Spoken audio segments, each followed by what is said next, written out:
accused or in favor of the one that is being charged of any crime. So, ito ang sinasabi ko na totoo, naging meron tayong tratado, meron tayong mga international agreement na pinasukan, pero kung itong mga tratadong ito, itong mga kasunduang sa panlapas ay magbabiolate sa ating saligang batas, mananaig po yung ating saligang batas o mananaig yung mga batas natin dito sa Pilipinas. Ay alam naman natin lahat, umiiral naman yung hustisya dito sa atin, gumugulong ang hustisya. Meron tayong functioning judicial and legal system.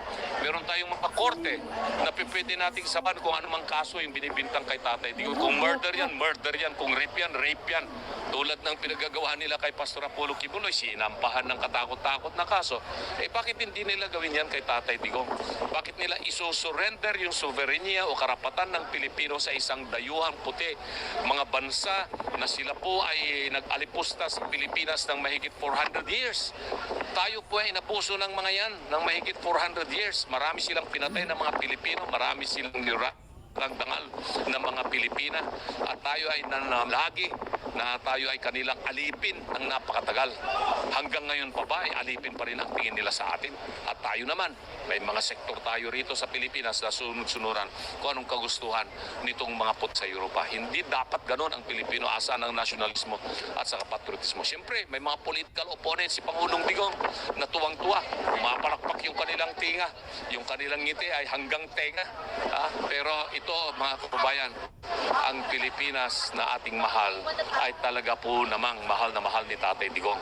Sinabi nga niya sa kanyang mga tupati na kung at man yung ibibintang nila sa akin kung ano mang gagawin nila sa akin, pakukulong nila ako, ay patayin na lang ako, gurgurin na lang ako. Nakahanda ako sa anumang mangyayari.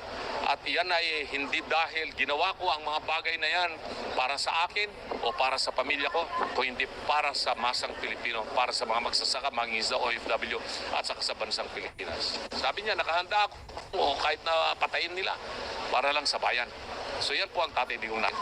Attorney, may magagawa ba ang mga ordinaryong Pilipino kung sakali pilitin talaga nilang dalhin si Tatay Digong sa daig? Ano po ang posibleng remedyo ng mga ordinaryong Pilipino para hindi ho ito matuloy at mapipigilan po ito? Sa ngayon, ang ating panawagan sa ating mga Pilipino ay isang mapayapang pagdarasal kung hindi man po kayo makapunta rito dito sa lugar kung saan nakapiit ngayon si Tatay Digong dito sa Villamor. Magdasal po tayo. At ang dasal ay napakalaking tulong po sa atin. Tayo ay naniniwala sa Panginoong Diyos at gusto natin ang isang mapayapang katapusan nitong nangyayaring krisis ngayon sa ating bayan. Itong sitwasyon natin na ito ay nakalulukot. Lugmok na ang Pilipinas sa kahirapan dahil sa korupsyon na naglipana. Yan ang katotohanan dyan. Mapagtakpan ang mga katiwalian, yung mga hindi magandang nangyayari sa Pilipinas. Kaya ginagawa nila pagigipit kay Tatay Digong, kay DP Inday Sara at kung ano-ano pa ang kanilang ginagawa. So ito ngayon ay isang tahasang paglabag sa karapatan ng bawat mamayang Pilipino. Ayan, sumisigaw pa. Alas na lang, Attorney. Ito ay election period. Hindi ba ho ito ay parte ng pamumulitika ng Marcos administration? Klarong-klaro po yan.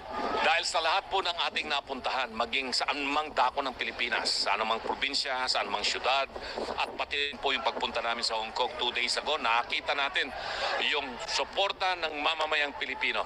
Mababasa natin sa lahat ng social media platforms, so Facebook, TikTok, YouTube, Instagram, makikita natin yung more than 80% na suporta ng mga mamamayang Pilipino sa mga kandidato po ni Pangulong Digong. Kasi si Pangulong Digong ay pinagkakatiwalaan, may kumpiyansa ang mamamayang Pilipino sa kanya.